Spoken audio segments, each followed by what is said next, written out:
여러분 올 한 해 어떠셨습니까? 어느덧 오늘이 2025년 마지막 주일입니다. 성탄의 기쁨과 찬양 소리가 아직 우리 마음에 잔잔히 울려 퍼지고 있습니다. 그리고 시므온과 안나처럼 믿음의 기다림과 소망에 대해서도 우리가 많은 기대를 합니다. 마침내 그 시므온과 안나의 기도와 소망이, 그 인내가 결실을 맺었습니다. 아기 예수님이 오셨습니다. 아기 예수님이 탁 오면 모든 혼란이 종식되고 이제는 평안해져야 되는데, 여러분 세상 이치가 그러지 않습니다. 아기 예수님이 구유의 평화의 소식으로 오신 바로 그 순간, 마태복음 오늘 본문 2장은 아주 낯선 풍경을 우리에게 보여줍니다. 마태복음 2장은 천사의 찬송 대신에 예수님과 그의 부모였던 요셉과 마리아가 긴박한 도피 명령을 받아서 도망가는 모습이 나옵니다. 긴장감이 고조되고 있습니다. 아기 예수님의 탄생 다음에 평안함 뒤에 뭔가 무서운 일이 도사리고 있는 것처럼 보입니다. 과연 어떤 일이 닥쳤을까? 아기 예수님과 그 부모에게 어떤 위험이 닥쳤는가? 그리고 그 위험을 요셉과 마리아는 어떻게 극복하는가? 이 주제를 보면서 이 아기 예수님의 성탄이 주는 평안함이 우리의 급변하는 위기 속에서 어떻게 계속 유지될 수 있는가? 지금부터 한번 살펴보도록 하겠습니다. 먼저 아기 예수님 나신 탄생 후에 찾아온 현실의 위협이 뭔가? 어떤 위협이 있는가? 여러분 동방박사들이 예수님께 오면서 예물을 바쳤습니다. 뭘 바쳤습니까? 세 가지가. 황금과 유향과 모략을 바쳤습니다. 다 바치고 이제는 뭔가 어려움이 다 끝난 것처럼 보이는 바로 그때 평화의 왕으로 오신 아기 예수님에게는 세상의 왕, 평화의 왕, 천상의 왕 아기 예수님께 세상의 왕 이 헤롯의 살기등등한 위협이 찾아옵니다. 먼 동방에서 별을 연구하던 3명의 동방박사가 예수님을 찾지요. 그리고는 예수님이 어디 지금 태어나셨는지 모르는 상황에서 맨 먼저 동방박사들이 헤롯을 방문합니다. 유대인의 왕으로 온 자가 누구냐 묻기 위해서지요. 마태복음 2장 2절 3절 화면으로 한번 보십시오. 유대인의 왕으로 나시니가 어디 계시냐 동방박사들이 묻습니다. 우리가 동방에서 유대인의 왕이 오시리라는 별을 보고 경배하러 왔다. 그 말을 듣는 순간 3절 헤롯 왕과 온 예루살렘이 듣고 소동합니다. 큰 충격에 빠진 거죠. 그 당시 종교 지도자들도 충격에 빠졌지만 제일 충격에 빠진 사람이 누굴까요? 헤롯입니다. 헤롯이 기가 막힐 노릇인 겁니다. 아니, 내가 지금 유대 왕인데, 내가 지금 이렇게 버젓이 왕 노릇하고 있는데 왕이 태어났다고? 왕이 태어났다고? 그러면 내 왕좌는 어떻게 되는 것인가? 극심한 혼란에 빠지게 된 거예요. 아니, 도대체 이게 무슨 일인가? 내가 왕인데. 그러다가 고민 끝에 헤롯이 끔찍한 명령을 하나 내립니다. 그 끔찍한 명령이 16절에 나옵니다. 이에 헤롯이 박사들에게 속은 줄 알고 심히 노하여 사람을 보냅니다. 유대인의 왕이 베들레헴에 태어난다고? 베들레헴과 그 모든 지경 안에 있는 산의 아이를 박사들에게 자세히 알아본 그때를 기준하여 2살부터 그 아래로 다 죽이라 하는 명령을 내립니다. 그런데 여러분, 우리가 잘 아는 이 장면에서 한 가지 꼭 기억하십시오. 헤롯이 분노해서 칼을 휘두르던 그 시점은 동방박사들이 예수님께 예물을 드린 직후였다는 사실입니다. 아기 예수님을 축하하는 거룩한 경배가 끝나는 바로 그 순간에 세상의 권력은 가장 추악한 폭력으로 응수했다는 것이죠. 우리 삶도 이와 비슷합니다. 하나님의 은혜가 강력할수록 세상의 악한 반응 또한 강력하게 나타납니다. 여러분 어렵게 생각하지 마시고 여러분 스스로 돌아와 보십시오. 신앙생활 마찬가지 아닙니까? 예수님을 마음의 주인으로 모시고 내가 좀 더 깊은 은혜를 받았구나, 요즘 내가 은혜를 깊이 누리고 있다라고 생각하는 바로 그 순간에 우리의 삶을 지배하고 있는 옛 주인, 세상의 가치관, 나의 자아라고 하는 헤롯은 거세게 내 마음속에서 저항합니다. 이게 참 우리를 힘들게 합니다. 우리는 신앙생활을 하면서 종종 은혜의 경험이 계속 오랫동안 지속되기를 바라는데 뜨겁게 기도하고 은혜를 받고 예배당 문을 나서자마자 우리의 마음을 쉽게 낙심하게 만들고 차갑게 만드는 현실의 벽을 마주하곤 합니다. 간절히 기도해서 병고침을 받았는데 또 다른 경제적인 어려움이 찾아오기도 하고, 우리 가정은 늘 행복할 수만 있었으면 좋겠다고 생각했는데 행복을 느끼는 그 순간에 생각지도 못한 어려움이 가정을 힘들게 만들기도 합니다. 이것이 우리의 현실입니다. 이것이 예수 믿는 사람들의 세상살이입니다. 요셉과 마리아도 마찬가지 아니었겠습니까? 이제 겨우 아기 예수님 낳고 이제 고생 끝났다 하고 딱 한숨 돌리는데 축하의 인사를 받자마자 목숨을 건 도망자가 되어야 했습니다. 우리 역시 이들처럼 예상치 못한 인생의 밤을 맞이할 때가 있습니다. 자, 여러분이 요셉이라고 한번 생각해 보십시오. 여러분이 마리아라고 생각해 보십시오. 이제는 고생 다 끝났고 이제 이 아기와 더불어서 평안히 살면 되겠다 싶었던 바로 그 순간에 헤롯이 명령을 내려서 전부 사내 아이 죽여라, 그런 황당한 명령을 받습니다. 이 상황에서 요셉과 마리아는 어떤 선택을 할까? 지금부터 살펴보겠습니다. 자, 두 번째 장면은 위협에 대한 요셉의 태도입니다. 마리아는 아무래도 아기를 안고 아직 그러니까 요셉이 주로 가장으로서 결단을 합니다. 자, 결단의 내용을 한번 볼까요? 14절 말씀입니다. 함께 읽어봅니다. 시작. 요셉이 일어나서 밤에 아기와 그의 어머니를 데리고 애굽으로 떠나가. 아멘. 요셉이 일어나서 밤에 예수님과 어머니, 자신의 아내 마리아를 데리고 애굽으로 도망을 갑니다. 2살이야 아이를 다 죽이라고 했으니까 빨리 도망을 가는 겁니다. 그런데 여러분, 성경 어디를 봐도 요셉이 이 대목에서 원망했다는 표현이 전혀 나오지 않습니다. 이것이 요셉의 훌륭한 점입니다. 여러분, 요셉 입장에서 한번 생각해 보십시오. 내가 정혼, 약혼을 했는데 그 마리아가 아기를 가졌습니다. 아니, 상식적으로 도저히 일어날 수 없는 일이 벌어진 거 아닙니까? 요셉이 얼마나 괴로웠을까요? 아기 예수님을 마리아가 가졌다는 말을 들었을 때 분명히 나와는 관계를 갖지 않았는데 내 사랑하는 아내로 정혼한 마리아의 배가 점점 불러온다. 기가 막힐 노릇 아닙니까?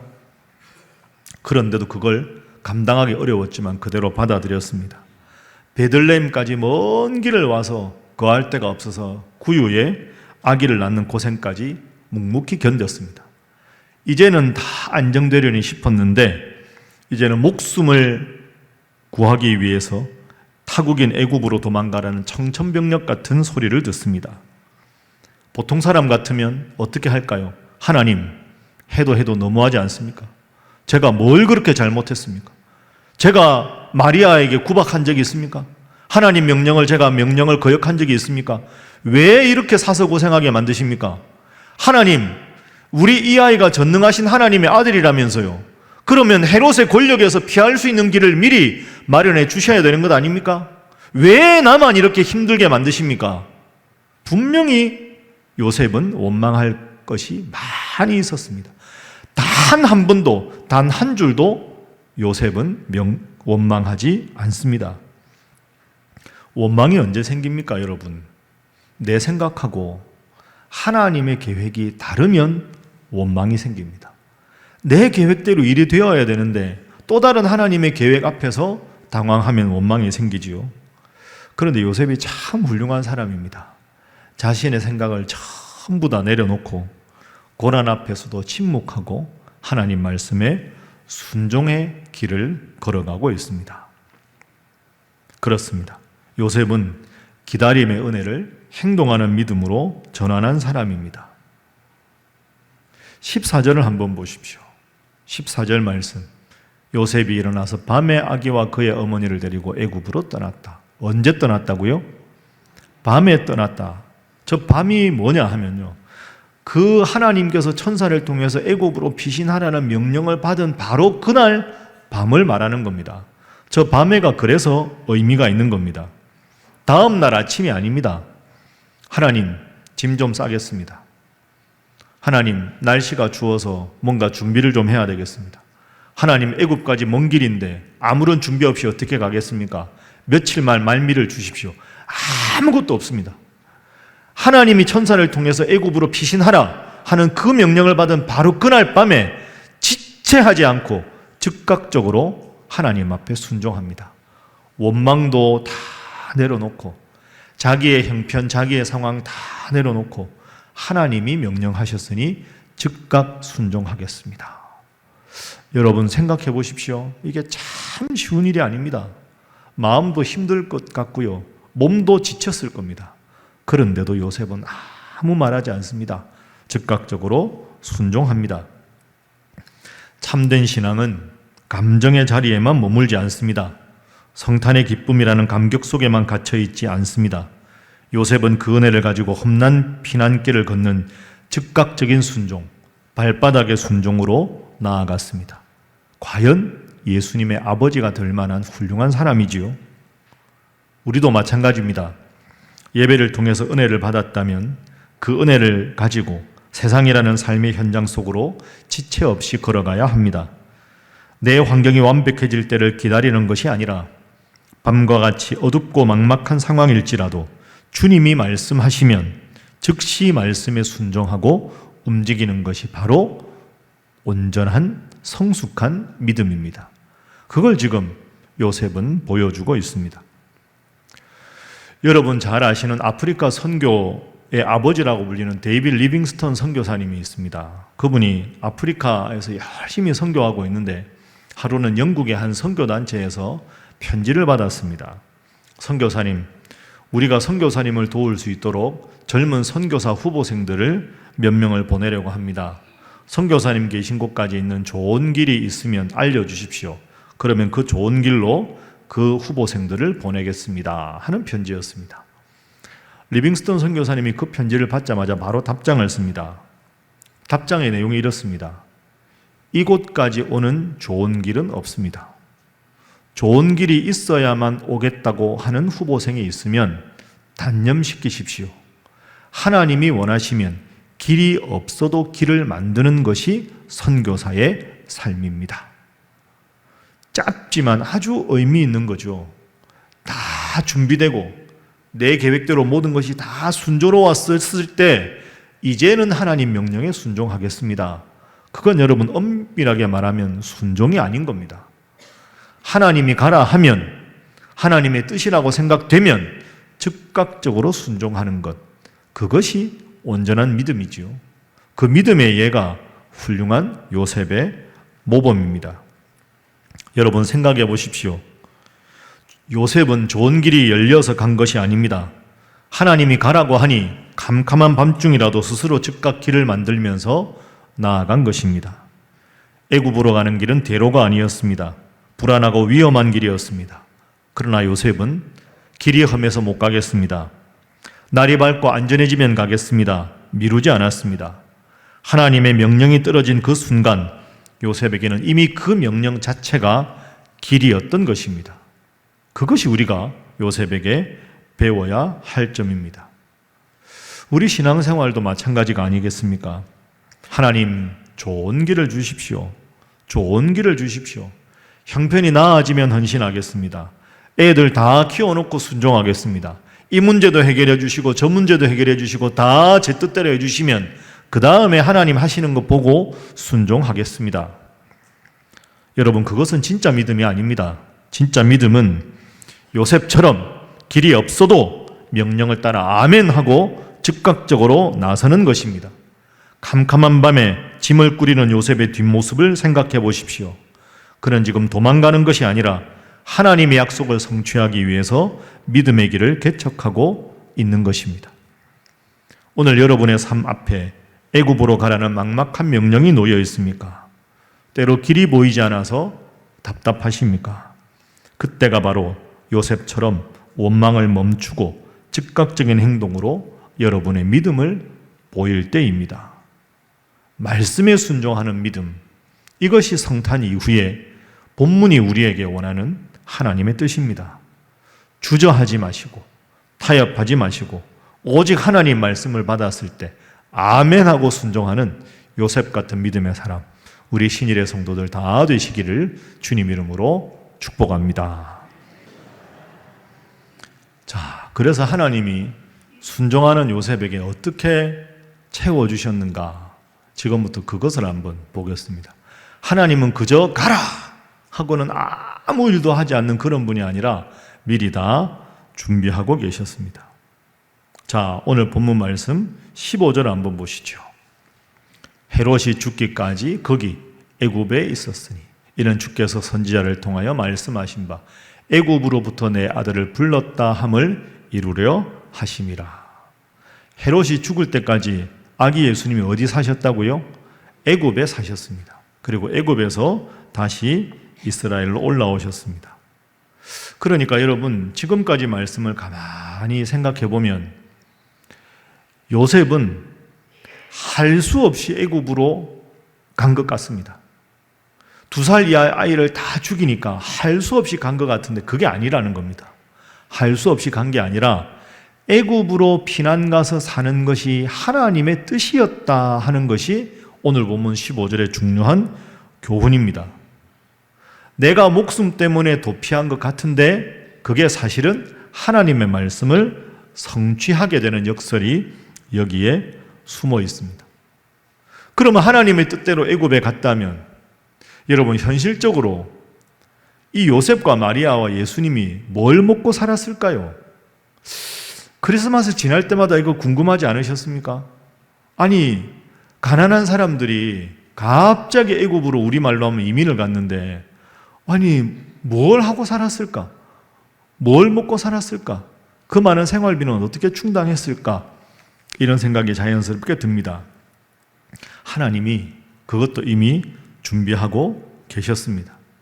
동방 박사들이 예수님께 왔을 때 예물을 가지고 왔습니다. 그리고는 왕이 어디서 나셨느냐, 그 말을 듣고 이제 아기 예수님과 요셉과 마리아는 애굽으로 가게 되었습니다. 그러면 동방 박사들이 바쳤던 황금과 유향과 모략, 그 예물이 어디 쓰였을까요? 그 예물이 하나님께서 미리 애굽에서 정착하고 생활하기 위한 하나님의 배려였습니다. 갑자기 떠난 길이지만 그 동방 박사들이 가져온 진귀한 3가지 예물 때문에 애굽에서 정착해서 아기 예수님과 더불어 요셉과 마리아가 살 수가 있었던 겁니다. 그렇습니다. 하나님은 때로 여러분이나 저에게 고난의 명령을 주실 때가 있습니다. 그래서 사실 우리는 힘듭니다. 고난은 좀 없으면 안 되나? 내 인생에 좋은 날만 계속되면 안 되나? 이런 생각합니다. 그런데 여러분, 그렇지가 않습니다. 인생은 시도 때도 없이 고난이 찾아옵니다. 그런데 이것을 꼭 기억하십시오. 하나님은 고난의 명령과 함께 반드시 은혜의 보따리를 여러분에게 쥐어주십니다. 이건 외우셔야 됩니다. 한번 따라해 보시죠. 하나님은 고난의 명령과 함께 은혜의 보따리도 반드시 함께 주신다. 여러분 믿습니까? 다시 합니다. 고난의 명령, 은혜의 보따리. 2번째를 꼭 기억하십시오. 하나님 왜 내 인생에 이렇게 힘든 고난을 주십니까? 하는데 가만히 여러분 상황을 보면 하나님은 고난을 줄 때 반드시 은혜의 보따리를 함께 딱 쥐어주십니다. 애굽으로 가라. 왜 가야 합니까? 이제 고생 끝 행복 시작이면 안 됩니까? 하는데 은혜의 보따리를 딱 따로 준비해 주셨습니다. 그 밤에 떠나면서 황망한 마음이 들었을 텐데 그래서 하나님이 동방 박사들, 한 번도 만나지 않은 그 박사들을 통해서 황금과 유향과 모략을 주신 것은 애굽에서의 어려운 삶 속에서도 안정을 찾기 위한 하나님의 은혜의 보따리였구나. 이렇게 우리가 읽을 수 있어야 합니다. 제가 어릴 때 집에 있을 때 책 제목이 아주 멋진 제목의 책이 있었습니다. 5만 번 기도 응답을 받은 조지 뮬러 목사님. 아마 여러분도 많이 들어보셨을 겁니다. 조지 뮬러 목사님은 평생의 기도를 응답을 5만 번을 받았다는 거죠. 그래서 그분 하면 항상 5만 번의 기도 응답을 받은 목사님으로 알려져 있습니다. 그분이 자선사업을 참 많이 하셨거든요. 그리고 특별히 고아들, 당시에 고아들을 데리고 고아원을 많이 운영했습니다. 근데 여러분, 고아원 운영하다 보면 가난하고 힘든데 후원자가 그때 당시 많은 것도 아니고 아이들 매일 수십 명, 수백 명 밥을 먹이고 하는 일이 보통 일이 아니지 않습니까? 재력가도 아니고 후원가도 없는데, 근데 어느 날, 그 다음날 아침을 먹여야 되는데 음식이 완전히 떨어졌답니다. 아니, 아침을 먹여야 되는데 아이들 굶길 수 없는데 빈 식탁에 조지 뮬러 목사님이 아이들을 다 앉혀놓고 이렇게 기도를 했답니다. 음식이 하나도 없는데, 하나님, 일용할 양식을 미리 주실 줄 믿고 감사드립니다. 기가 막힌 기도죠. 아무것도 없는데 하나님, 일용할 양식을 미리 주실 줄 믿고 감사드립니다. 눈을 탁 떴는데 아무것도 없습니다. 뭐 어떻게 됐을까요? 기도가 딱 끝나자마자 고아원 문을 딱 두드리는 소리가 들립니다. 근처 빵집 주인이 빵을 하나를 가져왔습니다. 어젯밤에 하나님이 저에게 갑자기 빵을 구우라는 마음을 주셔서 빵을 구워서 가져왔습니다 하고 빵을 이렇게, 그 빵을 쫙 펼쳤습니다. 빵만 먹으면 목이 맺히지 않습니까? 우유가 필요한데 다시 누군가가 노크를 탁탁탁 하더라는 거죠. 문을 딱 여니까 우유 배달부였습니다. 하필 우유 배달하러 가다가 고아원 앞에서 바퀴가 빠져가지고 수레가 고장이 났다는 거죠. 이제는 뭐 방법이 없으니까 그쪽에 있는 분한테 연락해서 그쪽에 배달을 부탁하고, 이거 거기 가는 동안에 우유가 또 상할 수 있으니까 당시에는 이거 하나님 뜻이다 싶어서 하필 고아원 앞에서 수레가 고장이 났으니까 그 전부 가지고 들어가서 목사님 이거 드십시오 라고 고아원에 다 기증을 하고 돌아갔다는 거죠. 빈 식탁을 놓고 왜 이런 고난을 주십니까?가 아니라 하나님, 일용할 양식을 미리 주실 줄 믿고 감사합니다 했을 때 하나님이 빵도 풍성하게, 우유도 풍성하게 다 준비해 주셨다 하는 겁니다. 여러분, 이 예화의 교훈이 뭘까요? 하나님은 조지 뮬러 목사님께 고아를 돌보라는 명령만 주신 게 아닙니다. 그 고아를 돌볼 수 있는 그 길을 갈 수 있는 빵과 우유도 이미 길에 준비하고 계신 거죠. 고난의 명령과 더불어서 은혜의 보따리를 하나님이 준비하고 계셨습니다. 어느덧 오늘이 12월 마지막 주일입니다. 이제 우리가 순종의 밤을 넘어서 영광의 새해로 가야 되지 않겠습니까? 여러분, 현실은 쉽지 않습니다. 새해라고 해서 모든 일이 우리 마음대로 다 될까요? 죄송한데 그 현실도 때로는 헤롯의 위협처럼 살벌하고 요셉이 애굽으로 가는 길처럼 막막할지 모릅니다. 하지만 꼭 기억하십시오. 성탄의 기쁨은 평안한 환경에서 완성되는 것이 아닙니다. 험한 순종의 길에서 완성되는 것입니다. 성탄의 기쁨은 평안한 환경에서 완성되는 것이 아니라 험한 순종의 길에서 비로소 완성이 됩니다. 요셉처럼 원망을 멈추고 즉각적으로 행동하고 나를 책임지시는 하나님을 신뢰하십시오. 밤에 떠나는 길은 두려운 길이지만 그 밤은 동시에 하나님의 약속이 이루어지는 시간입니다. 애굽으로 내려갔던 아기 예수님께서 다시 이스라엘로 돌아와서 온 인류의 구원을 완성하셨듯이 앞으로 여러분이 겪는 순종의 고난은 반드시 승리와 영광의 새해로 이어질 줄로 믿습니다. 그 주님을 깊이 신뢰하고 올해 남은 사흘 잘 보내시고 하나님을 향한 더 온전하고 굳센 믿음으로 새해를 희망차게 맞이하는 우리 신일의 모든 성도들이 다 되시기를 주님 이름으로 축복합니다.